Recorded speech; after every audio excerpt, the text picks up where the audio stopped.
Toronto. I really do. I've spent a lot of time there. I've made movies there. I've played with my band there several times. That's right, you have. Yeah. And we're actually going to be back there probably in April, 32nd Oh, Mars. good. We'll be, Yeah. Well, I was going to say, well, at the end, Okay, we'll talk good. about the music thing for sure. sure. I got lots to ask you. Okay, here we go. Well, congratulations, because I thought you did one hell of a job. Thank you very much. Movie, I appreciate it. You're welcome. And I was wondering, I mean, when you found out that you got this role, how freaked out were you? You're right, I was very freaked out because it was a huge responsibility, and you know when you show up with Oliver Stone and this caliber of actors, you better try not to suck, you know. And it was just a big undertaking. Physically, mentally, there was a lot of challenges. But I was very fortunate because I had taken 2 years off, and I came back, and then I was in this Oliver Stone movie. So it was very, I'm so grateful to have had the opportunity, really am. Where did you even start to get ready for this? I started reading, and I started running, and I started gaining weight because I wanted to feel strong for the role, so I put on about 15 pounds, and I read up on my classics, got into Homer and Aeschylus and Aristotle, and was reading all kinds of books, and it just continued from there. How do you get into a mindset of a guy like this? Who did you talk to, or just to try and understand a bit about him? Well, Oliver had great open kind of philosophical discussions with the cast. We did a lot of reading, talked to each other. The script is the ultimate source of information for me. That was the starting point. And then you flesh it out with your imagination and looking into his... I looked at everything from coins. I kind of get obsessed at looking at coins because coins stick around a long time, you know, and a lot longer than other things. So there's very little about Alexander that survived. I think most of it was probably in the libraries of Alexandria because Ptolemy probably brought it there, which is a shame after the fires there. It was just destroyed. The relationship between Alexander and Hephaestion, I mean, obviously there's been so much discussion about it, and I thought it was handled really well in the movie, by the way. And did you have to get into that mindset when you were thinking, like, oh my goodness, like, you know what, to talk about the love, you know, between them? For me, I understood, as soon as I read the script, I understood the relationship was about love. And 4 months later, Robin Lane Fox, who wrote an incredible biography of Alexander, said to me, the first thing he said is, the only thing you need to know about Alexander and Hephaestion is the love that they had for each other. So it's nice to have that reiterated. I think Oliver put the most important part of our relationship on screen. And Hephaestion was really critical to Alexander's success, emotionally and politically. So it was I loved the character of Hephaestion, and it was easy for me to understand the relationship and all the parameters, so it was cool. You spent, obviously, most of your scenes with Colin. When you started to work with him, I mean, what ultimately impressed you about him? Why was he such a great Alexander? I'll tell you, you know why he was, the strongest quality that comes to mind is his generosity as an actor. He's also a born leader, and he's got a big heart. He's really, he's got a lot of similarities. To Alexander? Yeah, in many ways. He played the part beautifully on the day when we shot it. And we all rallied around him, and it was easy for us to see him in the part. It wasn't a stretch at all. Yeah, you all did a really good job. Thank you very much. It must have been an extremely challenging work. It was very. Can't even imagine. Yeah. I mean, being bloodied up. What's with you in these masochistic roles? I have to don't ask know. you. You're being punched out. I'll never forget Requiem for a Dream, that shot with the arm. I will never in my life forget that performance. It was one of the most awesome. Thank you very much. But you like to get beat up in films. What is going on with you? I don't know. It's like a sadomasochistic clause in my contract that someone's putting in there every time. From Fincher to Aronofsky, Oliver Stone, I get pretty worked.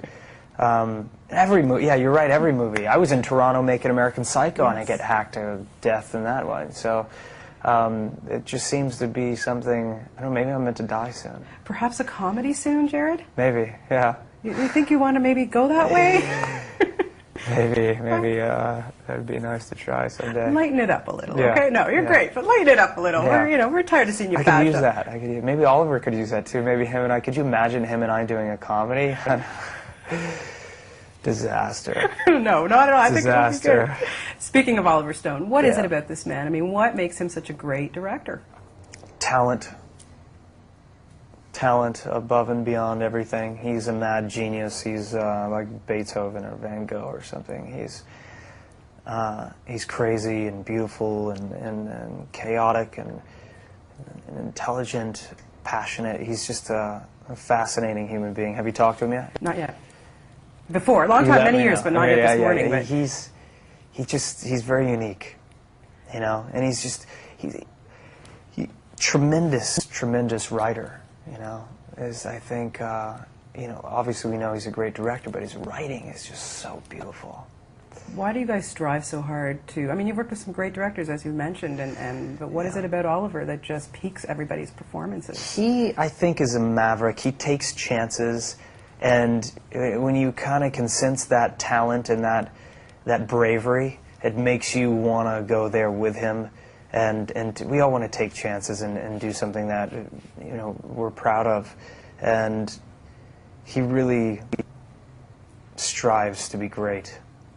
And that's a nice thing to be around. Yeah, I'm sure.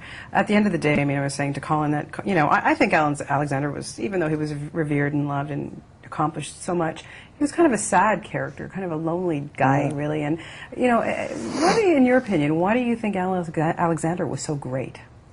I think he was born with an incredible amount of talent. He was tutored by Aristotle. His father was one of the greatest military minds of all time. He set Alexander up with the first standing army ever, 50,000 incredible warriors. So everything kind of clicked. You were saying earlier, your career is just, you know, you're just, like I say, such a really fine actor. Thank you so much. Congratulations I on appreciate everything it. that you do. And Thank you. we also have this great music career. So what's going on there? We have a CD or what's going on? Yeah, I have another CD coming out in April, 30 Seconds to Mars. It's on Virgin Records, and it'll be out soon. God, that's soon. That's only 5 months. Yeah, it's very soon.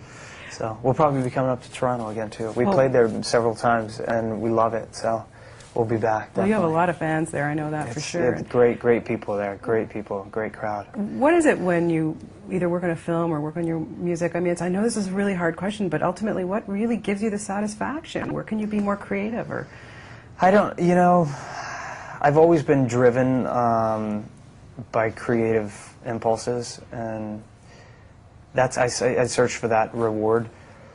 But I think it's an indefinable thing, really. It's just you're kind of obsessed with it, or you're not, I think. I don't know if it's a good thing or a bad thing, you know? But I'll see you in Toronto soon. Well, I hope so. Yeah. What, in terms of your films, what are we going to see next? Or what is there specifically that you look for in your scripts now? I look for three things. I look for a great script, a great director, and a great part.